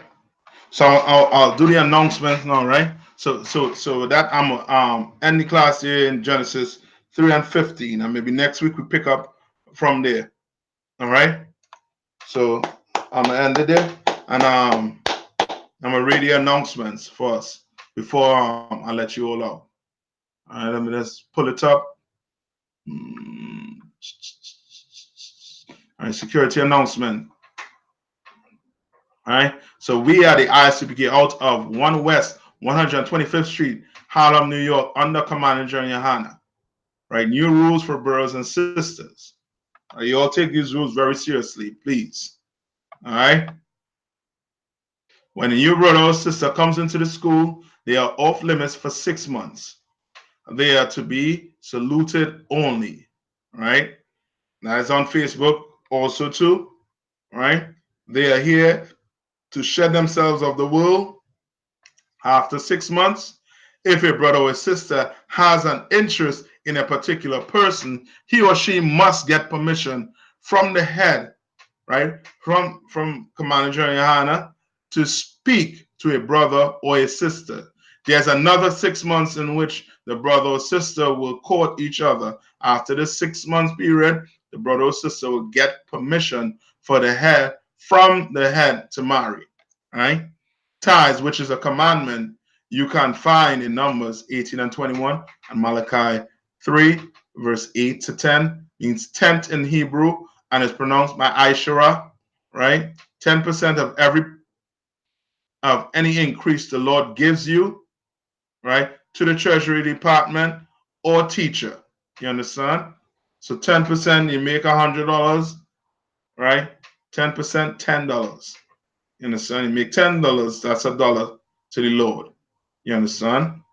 Priest fund, free will offering for priests, not monetary whatsoever amount you would like to give. Right? Upcoming holy convocation. So the holy convocation we have coming is 1 minute. I'm bringing it up. Is the feast of the first fruit, the closing of it. Right? That's on Monday, June 17th. Right? Monday, June 17th is the next holy convocation. All right.